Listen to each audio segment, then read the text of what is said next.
The morning sun cast long shadows across the cobblestone streets of London as the Royal Guard prepared for their daily ceremony. Sergeant James Mitchell adjusted his red tunic one final time, checking that every button gleamed in the early light. At 28 years old, he had been part of the Queen's Guard for 6 years, and the changing of the guard ceremony had become second nature to him.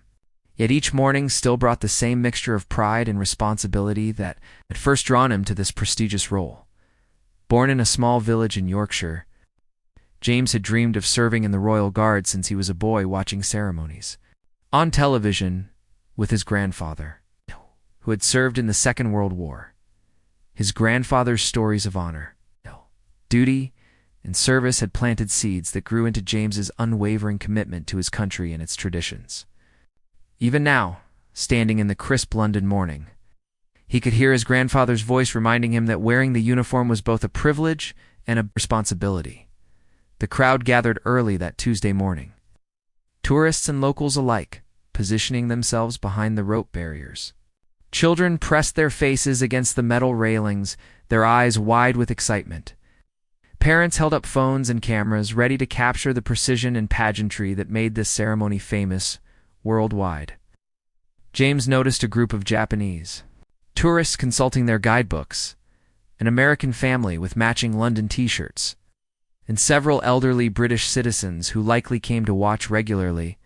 Among the spectators, he spotted familiar faces: the newspaper vendor who always paused his work to watch the ceremony, not the coffee shop owner who stepped outside her door every Tuesday at exactly the same time, and Mrs. Patterson, the local librarian who had once thanked him personally for his service. These regular observers had become part of the ceremony's rhythm. Their presence as reliable as the ticking of Big Ben, James took his position at the front of the formation. His black bearskin hat sat perfectly straight, weighing nearly 2 pounds. But feeling familiar and reassuring on his head, his polished boots reflected the morning light, the leather so perfectly maintained that he could see his own reflection. Behind him, 15 other guards stood in perfect alignment, their rifles held at exactly the same angle, their expressions stoic and professional. Each of these men had earned their place through rigorous training and unwavering dedication. Corporal Davies, standing directly behind James, had joined the Guard 2 years earlier and still approached each ceremony with the enthusiasm of someone living his dream. Private Thompson, the youngest member of their unit at just 19, stood with the rigid posture of someone determined to prove himself worthy of the uniform he wore. The command rang out sharp and clear across the courtyard. Guard attention! Sound of boots clicking together echoed off the palace walls as the formation came to life. The sound was crisp and unified, a testament to hours of practice and an unspoken understanding between the men who had trained together through countless mornings like this one. By the left, quick march. The steady rhythm of their synchronized steps began, each footfall hitting the ground in perfect unison. The cadence was exactly 116 steps per minute, a pace that had been refined over generations to project both urgency and control.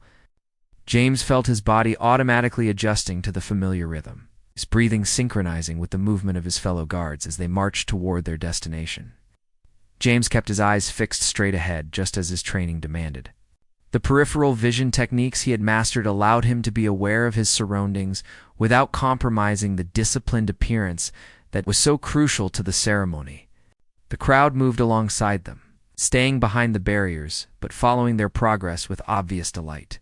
He could hear the excited whispers of children, asking their parents questions about the uniforms and the ceremony.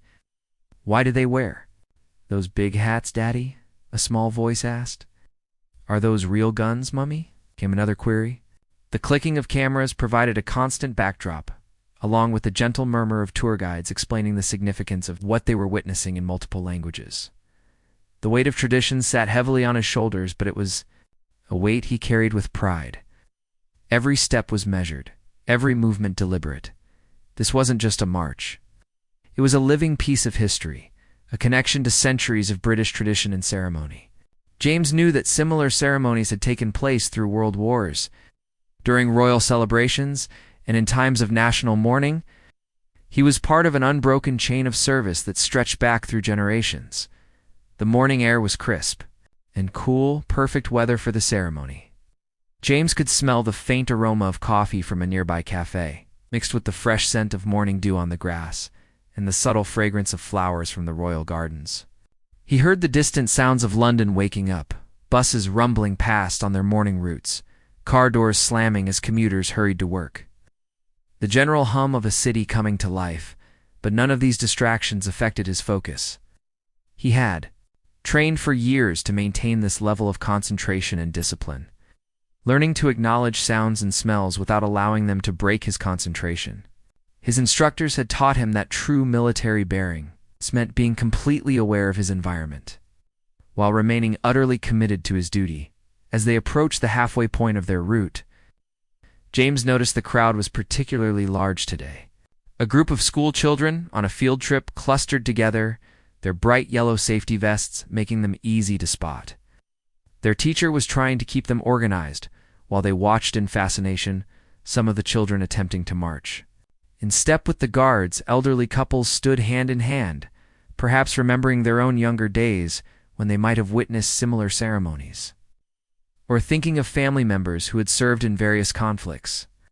Young families pointed out details to their toddlers, creating memories that would last a lifetime and possibly inspiring the next generation to appreciate the values of service and tradition. The rhythm of their march continued, steady and unwavering. Left, right, left, right. The sound had become like a heartbeat, constant and reassuring.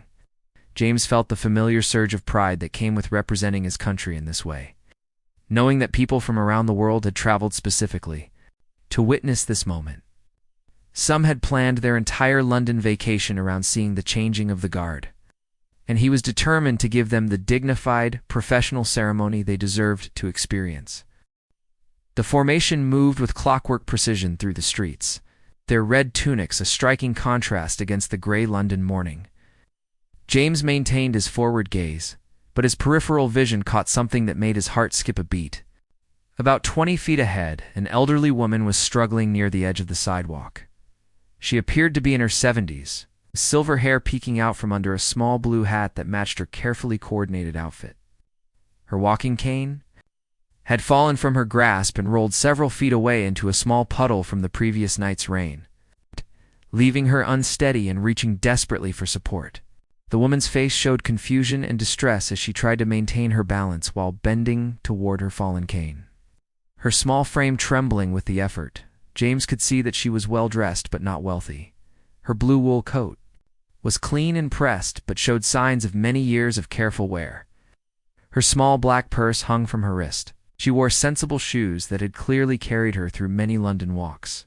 There was something dignified about her bearing, even in distress, suggesting a woman who had faced life's challenges with grace, but was now confronting the particular vulnerabilities that come with age. The crowd nearby seemed frozen in a moment of collective uncertainty, unsure whether they should help or maintain the respectful distance that protocol usually demanded during the ceremony. A young businessman in a dark suit looked concerned but hesitated, clearly wanting to help but uncertain about crossing the barriers. A mother with a stroller took a step forward, then stopped, looking between the struggling woman and the approaching guards. Some people pulled out their phones, though whether to help or simply record wasn't immediately clear. A few tourists began whispering among themselves in different languages, their faces showing universal concern that transcended cultural boundaries. An elderly gentleman with a walking stick of his own seemed particularly distressed by the scene. Perhaps seeing himself in the woman's predicament, James felt his training pulling him in one direction, while his human instincts pulled him in another. The Royal Guard was expected to maintain formation no matter what happened around them. They had marched through sudden downpours that soaked their uniforms, through swirling snow that made the cobblestones treacherous, and even during protests where crowds had pressed close and shouted slogans, never breaking their disciplined stride was more than just tradition. It was a demonstration of unwavering commitment and professional excellence.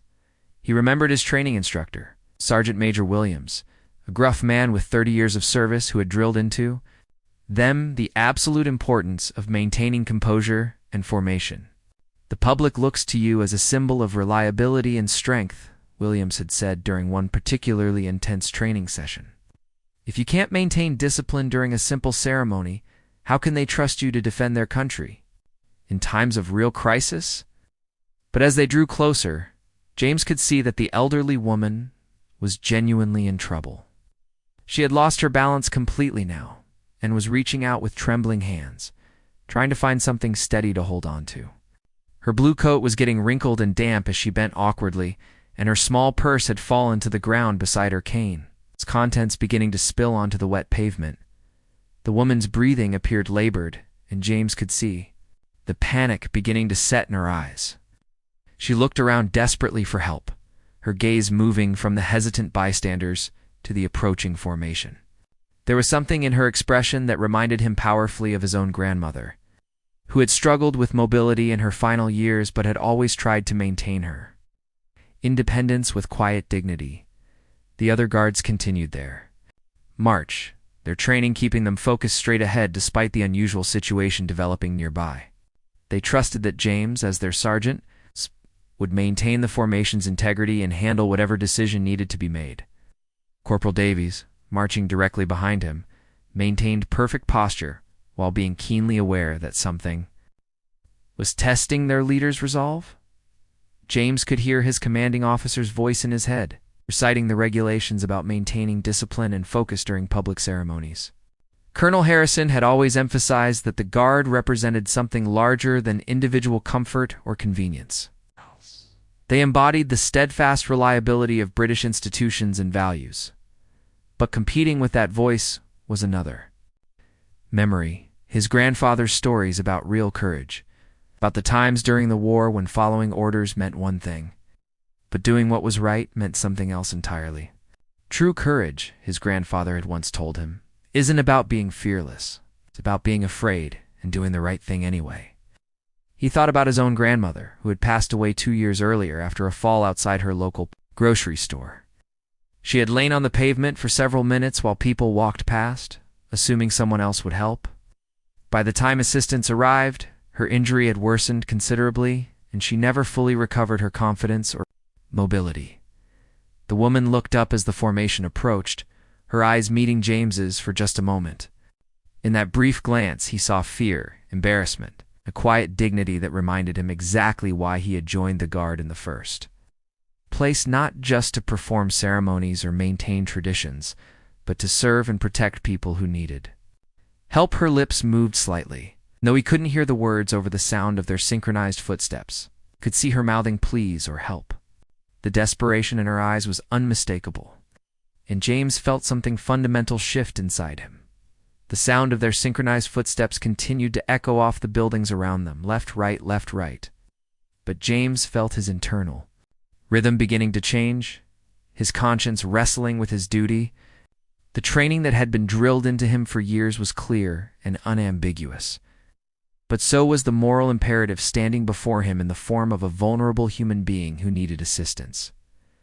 The crowd seemed to sense the tension in the air, the way people sometimes can when they're witnessing a moment of genuine consequence.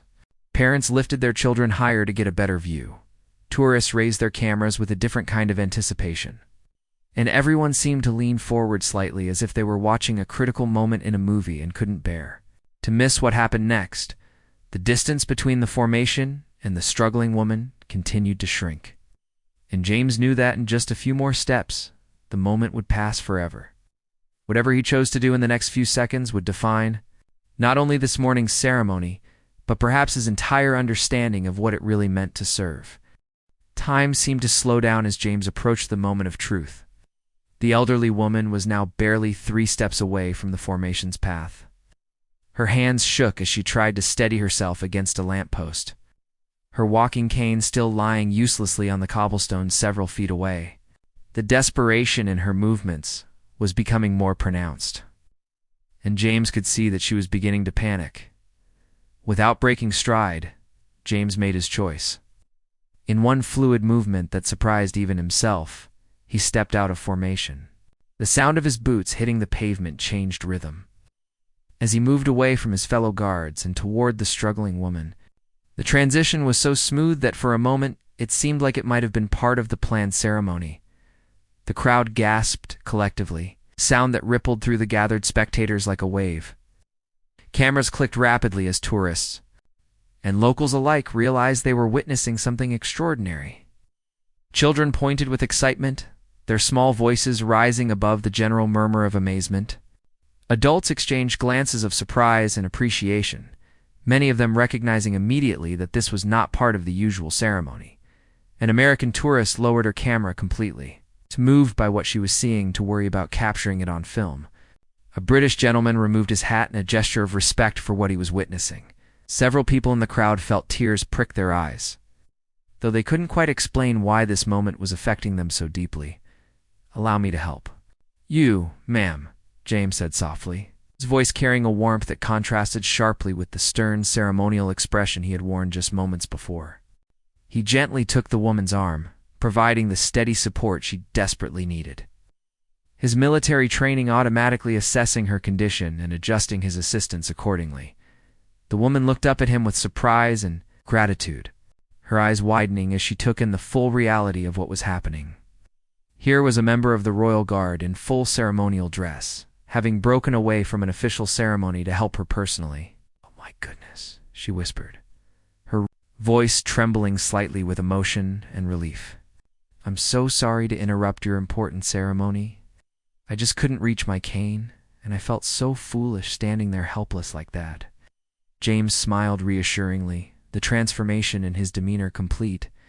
Where moments before he had been the epitome of military discipline, he was now simply a caring young man helping someone in need. "There's nothing to apologize for, ma'am. Are you hurt at all? Did you twist your ankle or strain anything when you were reaching for your cane?" His eyes' concern was genuine and professional, clearly drawing on some medical training that was part of his military background. The crowd could see the complete transformation from ceremonial guard to caring human being happening right before their eyes, and many found themselves more moved by this display of compassion than they had ever been by any formal ceremony. Meanwhile, the rest of the formation had continued their march under the leadership of Corporal Davies, who had smoothly assumed command when James stepped away. They showed their own form of respect and professionalism by maintaining the ceremony, ensuring that the tradition would not be completely disrupted by this act of kindness. Their continued march demonstrated that the Guard's commitment to duty could accommodate human compassion without abandoning their responsibilities entirely. The other guards kept their eyes forward, but each of them felt a surge of pride in their sergeant's actions. Private Thompson, the youngest member of the unit, felt his chest swell with admiration for the kind of leader James had proven himself to be. This was the kind of decision that separated truly great soldiers from those who simply followed orders. Without thinking, James bent down carefully and retrieved the woman's walking cane. Checking to make sure it wasn't damaged and wiping off the moisture from the puddle where it had fallen, I also picked up her small purse, which had scattered some of its contents when it fell. With gentle attention, he helped her gather her belongings, a few coins, a small packet of tissues, a folded photograph that looked like it might be of family members, and a worn leather wallet. As he helped her organize her possessions, James noticed small details that painted a picture of her life. The photograph was indeed of family, what looked like grandchildren at a birthday party.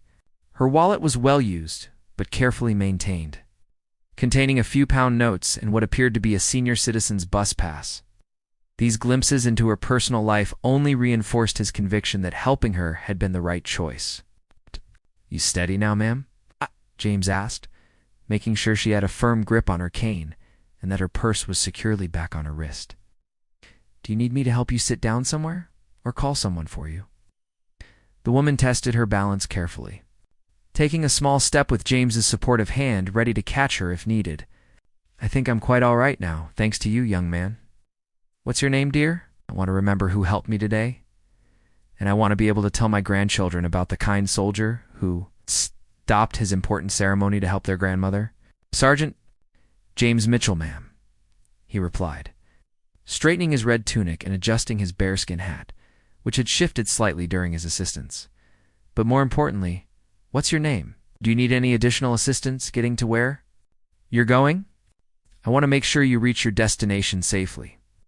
The woman smiled broadly, her earlier distress completely forgotten, and replaced by obvious joy and gratitude. "I'm Margaret Thompson, and I was trying to get to the bus stop just around the corner. I come to watch the ceremony every Tuesday morning. It reminds me of my late husband who served in the Navy during the war. He would have been so proud to see what you did today." James felt a warm feeling spread through his chest. This wasn't just about helping someone who had fallen. This was about honoring the memory of another person who had served their country, about maintaining a connection between past and present service, about recognizing that the true purpose of military service was to protect and care for people exactly like Mrs. Thompson. "It would be my honor to escort you to the bus stop, Mrs. Thompson," James said, offering his arm in a gesture that was both gallant and practical. "Your husband's service deserves our respect, and ensuring your safety is the least I can do." As they began walking together, James matching his pace too. Mrs. Thompson's careful steps, the crowd began to applaud. It started with just a few people clapping softly, uncertain whether applause was appropriate during what was still technically a military ceremony. But soon, the entire gathering was showing their appreciation for what they had witnessed, the sound building into genuine, heartfelt recognition. The applause wasn't just for the break-in protocol. It was for the reminder that humanity and compassion could shine through even the most formal traditions. People were responding to something deeper than military precision. They were witnessing an act of pure human kindness that transcended nationality, age, and social barriers. In that moment, James represented not just British military tradition, but the universal values of service, respect, and care for others that made such traditions meaningful in the first place. As James walked beside Mrs. Thompson, supporting her gently with his arm, the crowd followed at a respectful distance. The woman moved slowly but with renewed dignity, her cane tapping rhythmically against the pavement in a sound that seemed to echo the earlier march cadence. Despite the significant interruption to his duty, James felt completely at peace with his decision. More certain with each step that he had chosen correctly, the morning sun had climbed higher now, casting warmer light across the scene and highlighting the remarkable contrast between James's formal red uniform and the everyday humanity of the moment. His bearskin hat, which had seemed so imposing during the ceremony, now appeared almost endearing as he bent slightly to accommodate Mrs. Thompson's shorter stature. "You know," Mrs. Thompson said as they made their way toward the bus stop, her voice growing stronger with each word, "in all my 74 years, I've never had a member of the Royal Guard personally escort me anywhere. My Albert would have gotten such a kick out of this. He always said that the best soldiers were the ones who remembered that their first duty was to people, not to rules." James smiled warmly, genuinely interested in learning more about this woman whose simple need for help had changed his morning so completely. "Tell me about Albert, Mrs. Thompson. You mentioned he served in the Navy. What kind of ship did he serve on?"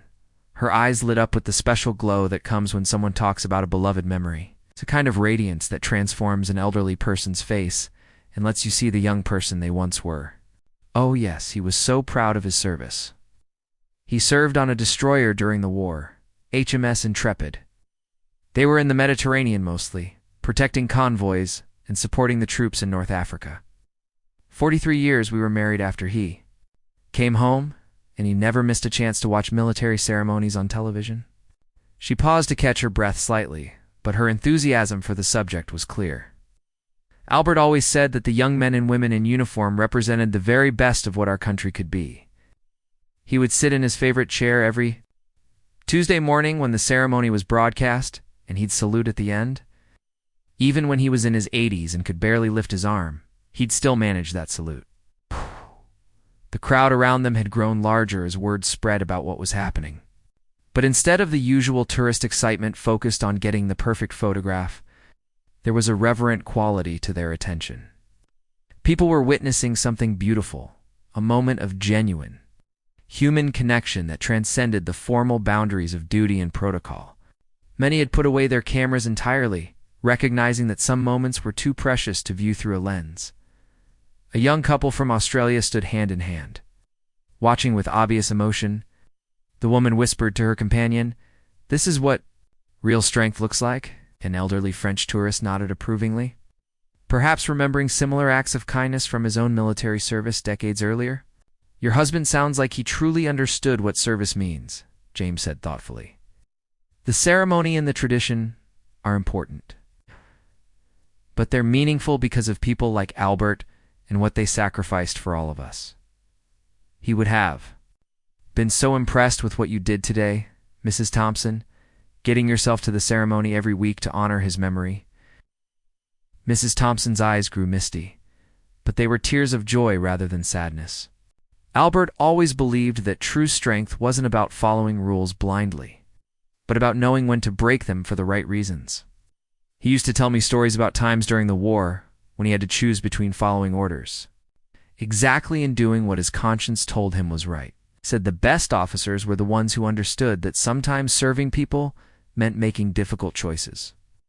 James felt a lump forming in his throat as he recognized the profound truth in her words. This simple act of helping someone had turned into something much more meaningful than he had expected. A validation of his deepest beliefs about what military service should represent. Your husband sounds like he was a wise man, Mrs. Thompson. I wish I could have had the honor of meeting him. I think he would have had a lot to teach me about real leadership.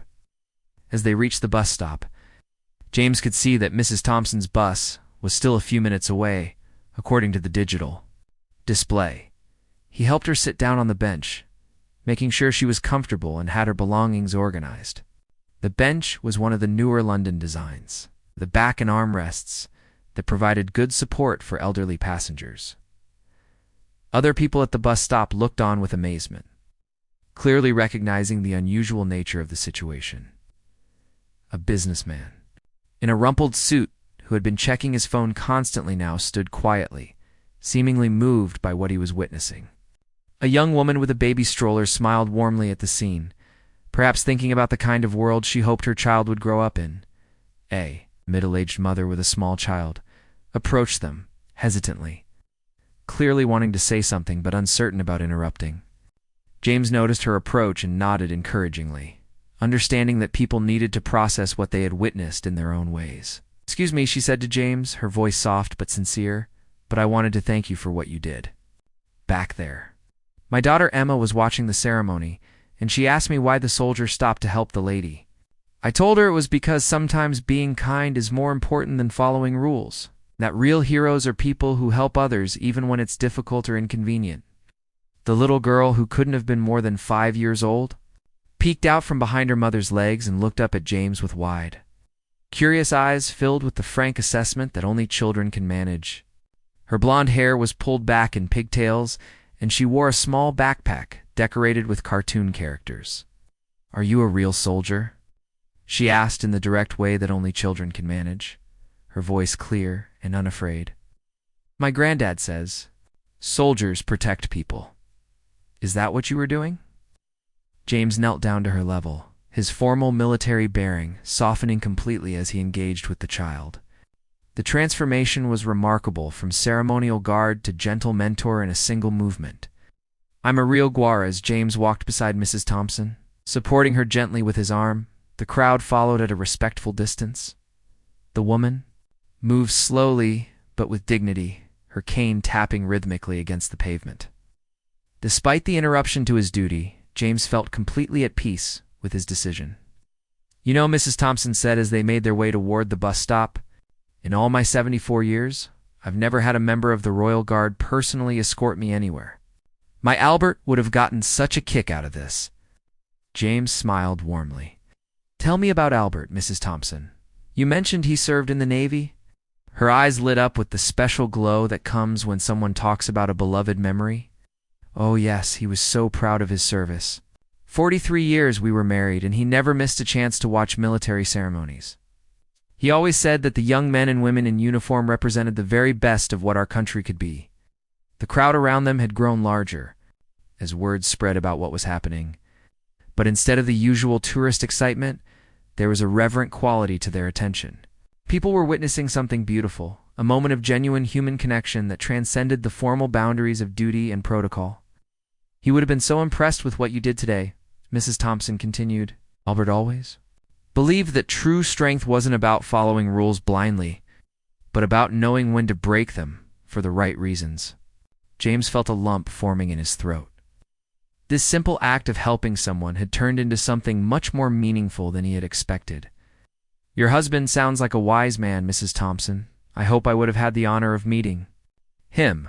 As they reached the bus stop, James could see that Mrs. Thompson's bus was still a few minutes away. He helped her sit down on the bench and made sure she was comfortable.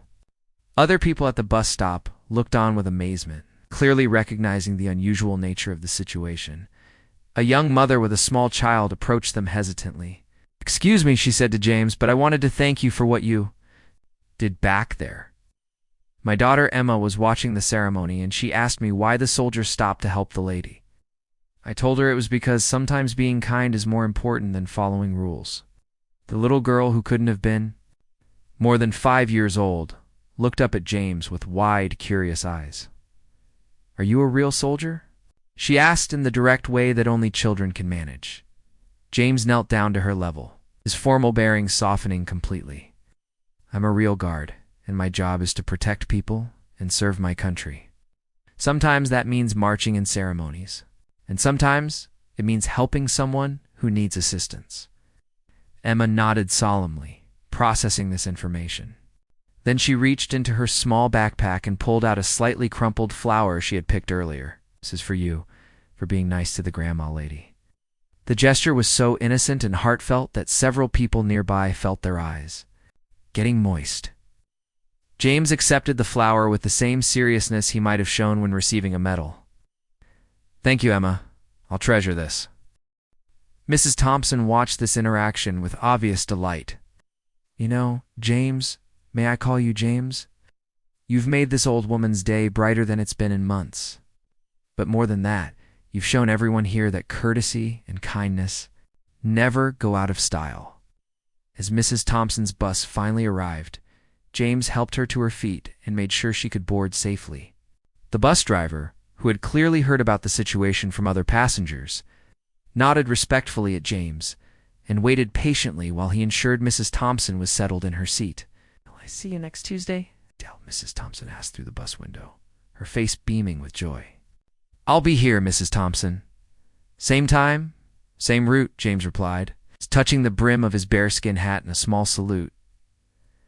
As the bus pulled away, James realized that the crowd hadn't dispersed. Instead, it had grown even larger. People were talking excitedly among themselves, sharing photos and videos they had taken of the encounter. More importantly, the atmosphere had changed from mere tourist curiosity to something warmer and more meaningful. James began walking back toward his duties, but he was stopped every few steps by people who wanted to thank him or share their own stories. An elderly gentleman told him about his own military service. A tourist from Germany said this moment had changed her entire impression of London.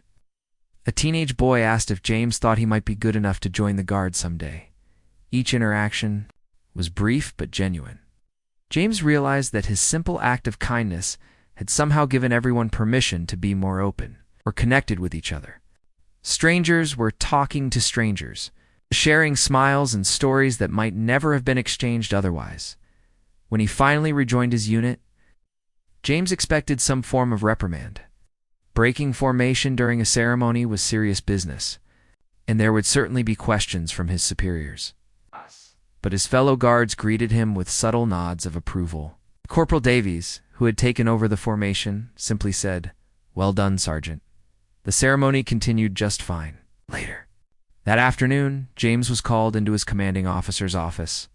Colonel Harrison was a stern man with 30 years of military service, and James prepared himself for the worst. But when he entered the office, the colonel was smiling. "Sergeant Mitchell," the colonel began, "in the past 6 hours, we've received over 200 phone calls, emails, and messages about your actions today. 99% of them are positive. The royal family's office has also been in touch." James felt his stomach drop. "Sir, I understand if disciplinary action is necessary. I broke protocol," and Colonel Harrison held up a hand to stop him. "Actually, Sergeant, you've reminded everyone why we exist in the first place. Yes, we maintain traditions and perform ceremonies. Ultimately, we serve the people. Today you served someone who needed help, and you did it with dignity and compassion." The colonel handed James a tablet, showing news articles and social media posts about the incident. Headlines read, "Royal Guard's act of kindness melts hearts." Worldwide, and when humanity trumps protocol, a guard's beautiful gesture. The comments and reactions were overwhelmingly positive, with people from around the world sharing their own stories of kindness and service. "There's more," the colonel continued. "A local television station wants to do a feature story about acts of kindness in uniform. The tourism board is calling it one of the best representations of British values they've seen in years. And Mrs. Thompson, she called to invite you and your family for tea this Sunday." James was overwhelmed by the response. What had felt like a simple, instinctive decision to help someone had somehow touched thousands of people around the world.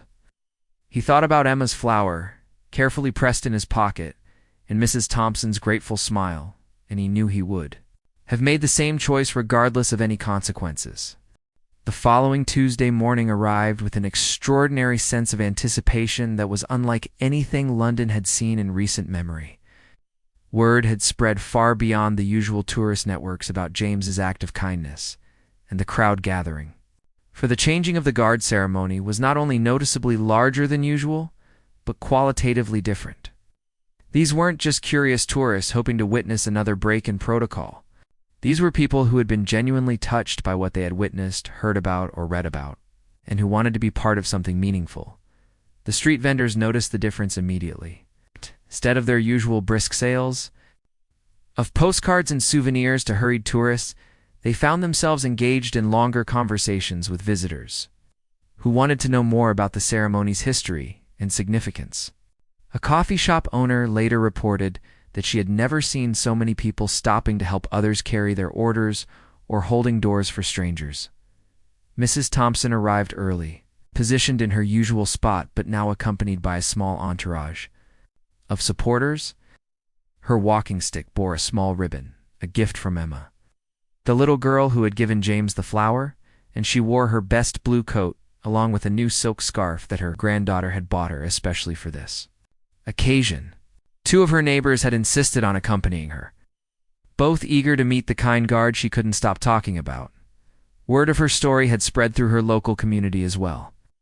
The bus driver on her regular route had begun greeting her by name, and several regular passengers had taken to ensuring she always had a seat and assistance getting on and off. The simple act of kindness she had received had rippled outward, creating a network of care and attention that had transformed her daily routine. As the ceremony preparation began, James noticed the different energy immediately. His fellow guards sensed it too. There was an expectancy in the air, a feeling that something important was happening beyond the usual pageantry. The crowds weren't just taking photos for social media. They were present in the moment, understanding intuitively that they were witnessing something that had deeper meaning than entertainment. James took his position with a quiet confidence that his fellow guards noticed immediately. There was something different about his bearing today, still professional and disciplined, but somehow more connected to the people around him and to the deeper purpose of what they were doing. His act of kindness hadn't made him less of a soldier. It had made him more complete as a human being serving in uniform. Private Thompson, standing behind James in formation, felt a surge of pride in serving under a sergeant who had shown such moral courage. The young soldier had spent the week thinking about what he had witnessed, and it had fundamentally changed his understanding of what military service could mean. This wasn't just about following orders or maintaining traditions. It was about embodying values that made those traditions worth preserving. The formation began their march with the same precision as always. But the crowd's reaction revealed how much had changed. People weren't just snapping photos to prove they had been there. They were truly present in the moment, understanding that they were witnessing something meaningful about service, community, and the best of human nature. Many had put their phones away entirely, choosing to experience the ceremony directly rather than through a screen, as they passed Mrs. Thompson's spot in the crowd. James allowed himself the smallest of smiles and a barely perceptible nod. Mrs. Thompson beamed back at him, raising her hand in a small wave that was noticed and appreciated by the people around her who knew the story. The connection between them was visible and moving, and several people in the crowd felt their eyes moisten at the simple beauty of the moment. The ceremony proceeded without incident, but its meaning had somehow deepened and expanded. Tourists, who had come expecting a simple photo opportunity, found themselves moved by the dignity and tradition they witnessed. But more importantly, by the human values that gave those traditions their real significance. Local residents who had seen the ceremony countless times felt renewed pride in what it represented, not just military precision, but the character of the people who chose to serve. After the ceremony concluded, something remarkable happened that had become a new tradition in itself. Instead of quickly dispersing to their next tourist destination or hurrying off to work, many people lingered. An impromptu community had formed around Mrs. Thompson, with people sharing their own stories of unexpected kindness they had experienced or witnessed, creating connections that transcended nationality, age, and social barriers. A family from Japan presented Mrs. Thompson with origami flowers they had folded during the ceremony. An elderly German tourist shared stories of British kindness he had experienced during his visit. A group of local school children, brought by their teacher to witness living history, gathered around to hear Mrs. Thompson talk about her husband's naval service and what the ceremony meant to her personally. James, now off duty and changed into his civilian clothes, approached the gathered crowd. The transformation was remarkable without his red tunic and bearskin hat. He looked like any young man in his 20s. But the warmth and character that had driven his actions were clearly visible in his demeanor and the way people responded. To him, Mrs. Thompson, he said, his voice carrying the warmth of genuine friendship, "I believe you mentioned something about tea this Sunday. I've been looking forward to it all week." The elderly woman's face lit up with joy that seemed to illuminate the entire gathering. "James, yes indeed, and I hope you'll bring your family. I've been practicing my baking all week, and I think I've finally perfected my Victoria sponge cake. My Albert always said it was the best in the neighborhood, and I want to make sure it lives up to his memory." Emma, the little girl who had given him the flower, appeared at the edge of the crowd with her mother. When she spotted James, she ran up to him with another flower, this one more carefully picked and preserved than the first, wrapped in a small piece of tissue paper. "I brought you another one," she announced proudly, "because my mummy says, you made the world a little bit better, and people who make the world better deserve flowers." As James knelt to accept the second flower, he noticed something that filled his heart with warmth and hope. All around them, people were performing their own small acts of kindness. A businessman was helping an elderly man with his heavy shopping bag. A group of teenagers had spontaneously begun giving directions to confused tourists, walking them partway to their destinations rather than just pointing. A woman was sharing her umbrella with a stranger as light rain began to fall. The ripple effect of kindness that had begun with one moment of compassion was continuing to spread, creating connections and demonstrating care in ways that were transforming the ordinary interactions of city life. People were making eye contact, offering assistance, sharing smiles and brief conversations with strangers, all because they had witnessed or heard about one guard's decision to step away from protocol to help someone in need. Colonel Harrison, who had been watching the scene from a respectful distance, approached James with a thoughtful expression and obvious pride. "Sergeant, I've been thinking about what happened last week, and I've been discussing it with other senior officers. We believe we need to update our training curriculum to include more emphasis on situational awareness, community engagement, and the balance between protocol and moral responsibility." He paused, looking around at the scene of connection and community that had developed around them. "Would you be interested in helping develop that curriculum? I think you have important insights about what it really means to serve and how we can train the next generation of guards to understand that true discipline includes the wisdom to know when compassion should take precedence over rigid rule following." James stood at attention, his military bearing returning naturally even in civilian clothes. "It would be an honor, sir. I think we can teach people that the highest form of discipline is having the courage to do what's right, even when it's difficult or goes against expectations." As the crowd finally began to disperse, Mrs. Thompson took James's arm one more time, her eyes bright with the kind of happiness that comes from being part of something larger than oneself. "You know, dear boy, what you did last Tuesday wasn't just about helping an old woman who had dropped her walking stick. It reminded everyone watching, and everyone who heard the story afterward, that we're all human beings first, and that kindness never goes out of style. She gestured toward the scene around them, where strangers were still engaged in conversations, new friendships were forming, and acts of courtesy and care continued to unfold naturally. Look what you started. One moment of choosing compassion over conformity, and it's created this beautiful chain reaction of people treating each other with dignity and care. James looked around at the scene, people helping each other navigate the crowded streets. Strangers becoming friends through shared stories, children learning about service and compassion from the adults around them. He realized that his split-second decision to step out of formation had created something much larger and more meaningful than he could have imagined. A young father holding his infant son approached them, wanting to thank James one more time before leaving. "I want my son to grow up in a world where people choose kindness over convenience," he said simply. "What you did gives me hope that such a world is possible."